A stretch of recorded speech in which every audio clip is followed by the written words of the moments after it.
Capítulo 8. Não ande ansioso. Anos atrás, George Barna fez uma pesquisa sobre quais pecados os americanos percebiam mais frequentemente em sua vida. Você sabe qual foi a resposta? Poderíamos supor facilmente que seria a pornografia, a glutonaria ou a ganância, mas surpreendentemente a resposta foi ansiedade. Talvez porque esse seja um pecado que as pessoas percebem mais rapidamente o dano que ele produz. Todos nós temos um certo nível de estresse e ansiedade em nossa vida. No entanto, quando isso ultrapassa a linha de preocupação, torna-se pecado. O que é a ansiedade? É a angústia em relação às incertezas futuras. Ela é caracterizada por agitação e inquietação mental. Tem a ver principalmente com o que pode acontecer no futuro, seja próximo ou distante, seja real ou imaginário. O que causa a ansiedade? Ela é causada por ameaças reais ou imaginárias ao nosso bem-estar, diante das quais nos sentimos vulneráveis e desprotegidos. Há uma variedade muito grande de ameaças, entre elas rejeição social, violência física ou doença, pobreza e morte. A ansiedade tem 3 elementos principais: a insegurança, percepção de algo ruim vai acontecer, desamparo, não há nada que eu possa fazer, isolamento, não há ninguém para me ajudar. Quando esses 3 fatores se alinham, a ansiedade acontece. Mas qual é a verdade sobre a insegurança, o desamparo e o isolamento em relação ao cristão? Embora um cristão possa se sentir inseguro, a realidade é que ele está muito seguro. A promessa do Senhor é que podemos nos achegar ao trono da graça. Em tempos de necessidade, tudo o que precisamos entender é a graça de Deus. Acheguemo-nos, portanto, confiadamente junto ao trono da graça, a fim de recebermos misericórdia e acharmos graça para o socorro em ocasião oportuna. Hebreus capítulo 4, versículo 16. A ansiedade é o resultado de uma crença errada a respeito da graça e da bondade de Deus. Se presumimos que somente seremos ajudados com base em nosso merecimento, o resultado é insegurança, desamparo e isolamento. Viva no descanso. A vontade de Deus é que vivemos no incompleto descanso. Quando falo de descanso, evidentemente, não estou falando de deixar de trabalhar ou viver passivamente. Antes, estou me referindo a algo que procede da alma. Muitos filhos de Deus ainda vivem cheios de ansiedade, angústia e preocupações.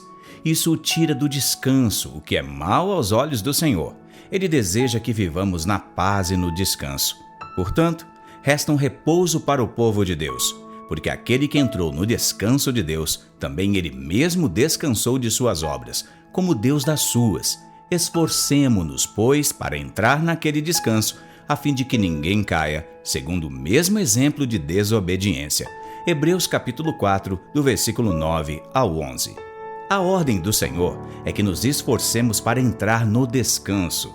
Esse texto de Hebreus é o único lugar no Novo Testamento onde se diz que devemos nos esforçar, mas veja que é o esforço para entrar no descanso. O descanso é a posição de vitória. O diabo sempre se coloca diante de você para perguntar: o que vai fazer a respeito dessa ou daquela situação? Sua resposta precisa ser esta: vou sentar e descansar. Ao fazer isso, você está dizendo que não há mais nada a ser feito porque a obra já foi consumada por Cristo.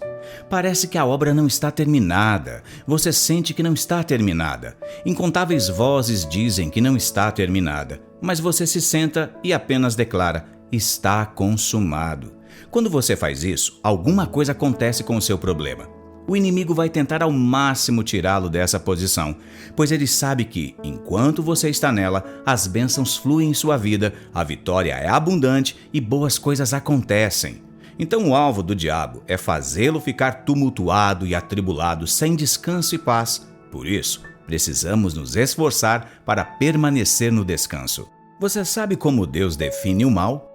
Em Hebreus capítulo 3, a palavra do Senhor diz que um perverso coração de incredulidade é o que nos impede de entrar no descanso.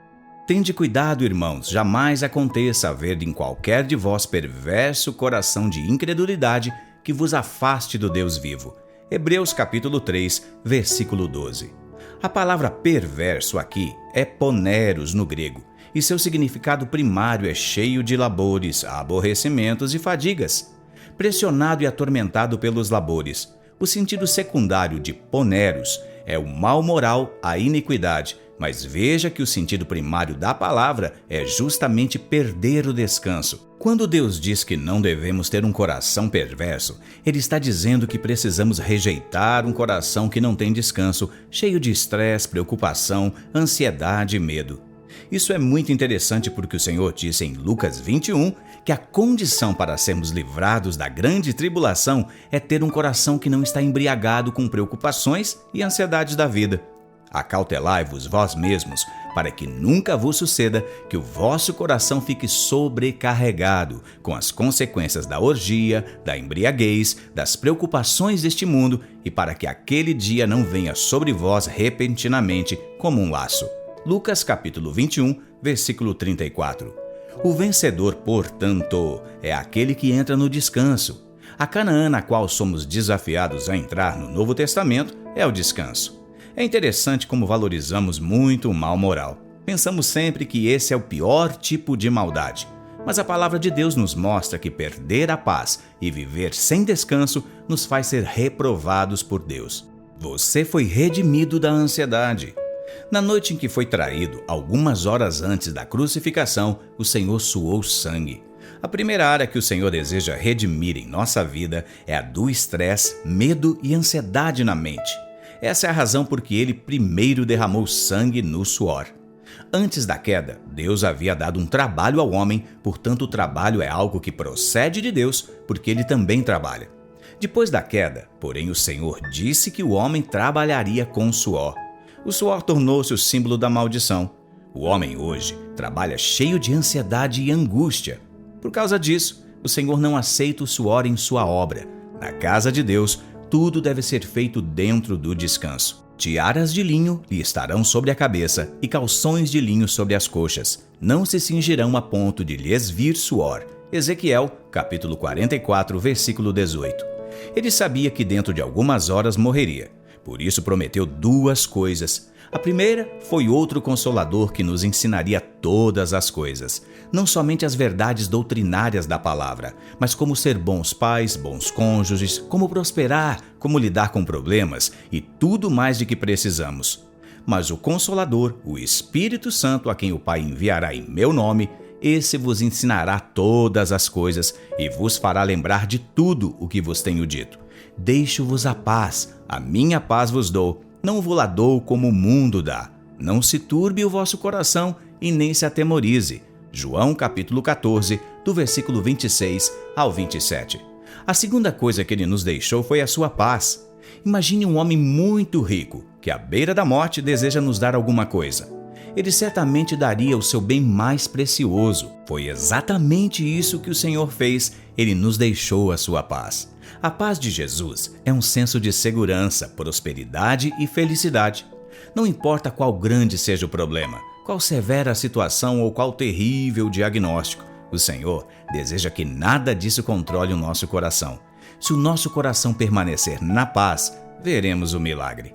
A ansiedade abre espaço para o inimigo. A saudação do Novo Testamento é sempre a graça e a paz. A graça nos dá todas as coisas livremente, porque o sangue de Jesus já pagou todo o preço. Mas a paz mantém todas as coisas que nos são dadas pela graça. A paz mantém o que a graça dá. Por causa disso, a primeira coisa que o diabo procura fazer é tirar a nossa paz. Antes que possa nos roubar qualquer coisa, ele precisa gerar em nós um coração atribulado, lançando sobre ele toda a vossa ansiedade, porque ele tem cuidado de vós.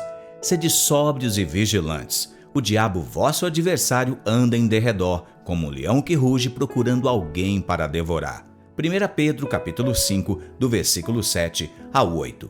O diabo anda procurando alguém para devorar. Isso significa que nem todas são devoráveis. Pelo contexto, descobrimos que ele anda ao derredor procurando alguém cheio de ansiedade. Suas emoções estão sempre agitadas e sua mente está sempre atribulada, então você se torna comida para o inimigo. Todavia, se você não permite que o seu coração fique angustiado, ele não tem espaço contra você. O inimigo não tem espaço quando estamos cheios de paz.